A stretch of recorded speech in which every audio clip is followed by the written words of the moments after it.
What's going on, everyone? So, the San Antonio Spurs and De'Aaron Fox. A lot of conversations about what are the Spurs going to do with De'Aaron Fox? Is he going to get traded, right? They never saw Dylan Harper coming, right?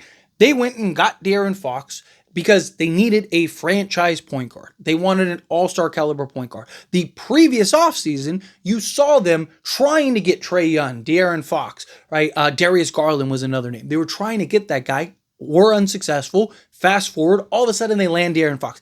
They didn't know 4 months later they were going to get a guy in a Dylan Harper. But here's the thing.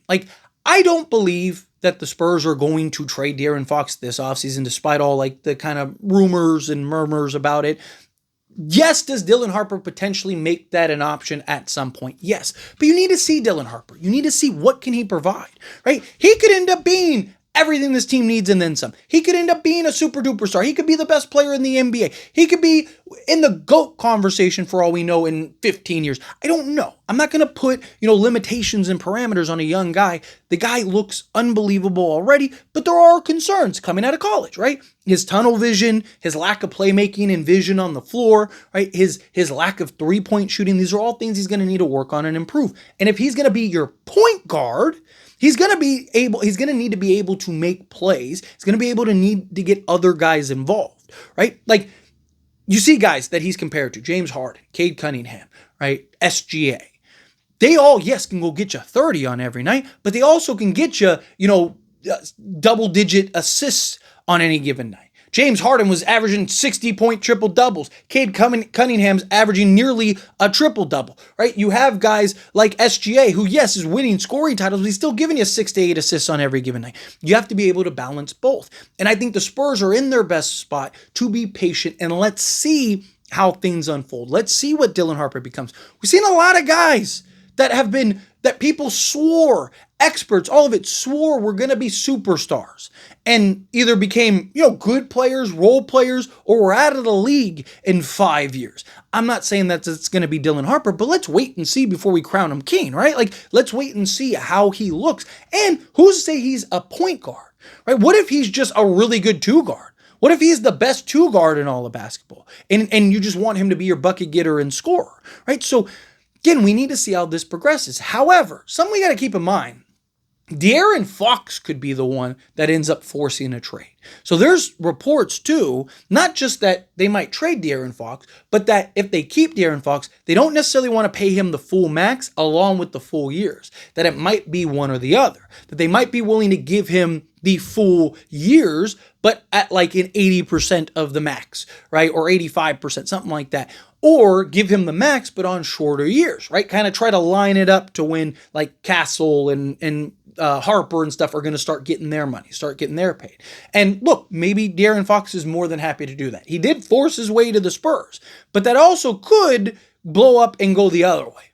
De'Aaron Fox could also look at that hey, I could have gone somewhere else. I understand you got the new shiny toy and you're excited, but I came here because I wanted to build something here. I chose and forced my way to get here. You got me for pennies on the dollar because of it, and now you don't want to do right by me, right? That could send a bad message to De'Aaron Fox, but that could also send a bad message to other teams, other stars, right? Giannis, if he wants to come, all of a sudden he's dude, okay, so then what? They're going to ask me for a discount? It could just paint a bad image that I don't think the Spurs want to do.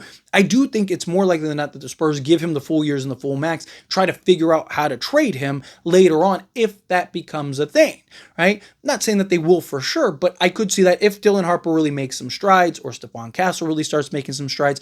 But if they end up playing with his money or they end up playing with his years, he could end up initiating that trade. He could end up forcing the Spurs' hand and be okay, fine, you want to ride with Dylan Harper, ride with Dylan Harper. I want to go elsewhere. And now all of a sudden, teams are looking to trade for De'Aaron Fox. But that also might be the best way to get off of him right now is something you got to keep in mind. Because if he ends up starting to make $50, $60 million on his next contract, it's going to be really hard to trade him.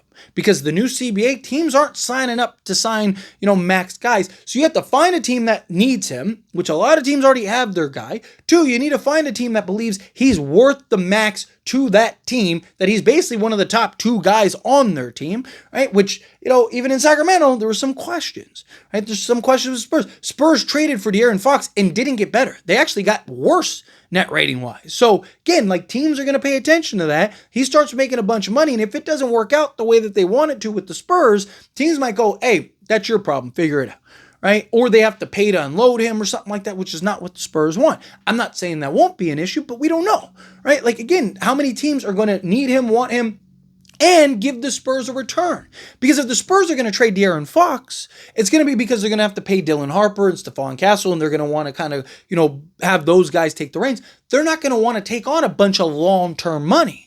Right? And teams aren't just going to sign. And so what? Are they just going to get, hey, let's find a team that has $50 million in expiring or $60 million in expiring and just give it to them? Or a team that absorbs it and just give it to them? Well, then you're not maximizing a return in assets for that. Right? Now you're just basically losing them for nothing. Right? So all of these things are really going to play a factor as we kind of progress. So Spurs are going to have to make a decision. Right?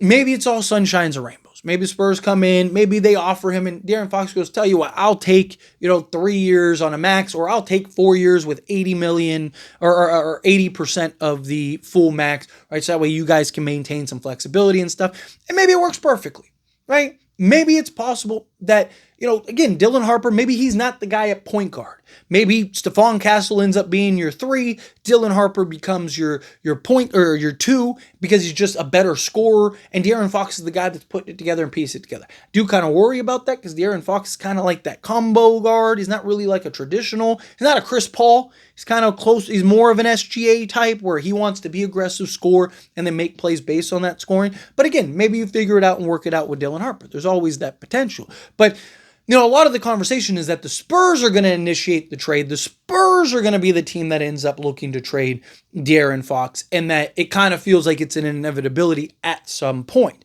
But it might not be the Spurs that go, you know what, hey, let's trade you. It could end up being De'Aaron Fox, right? And then also if there starts to be this kind of transition period, and De'Aaron Fox kind of feels like, hey, they're clearly moving in this. You don't think De'Aaron Fox senses all this stuff?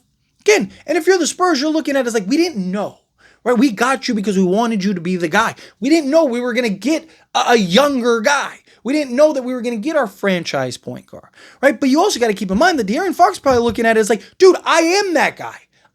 You think De'Aaron Fox is looking at Dylan Harper and going oh, he's better. He's definitely not better now, but he's going to be a better player than I am, an all-star in this league.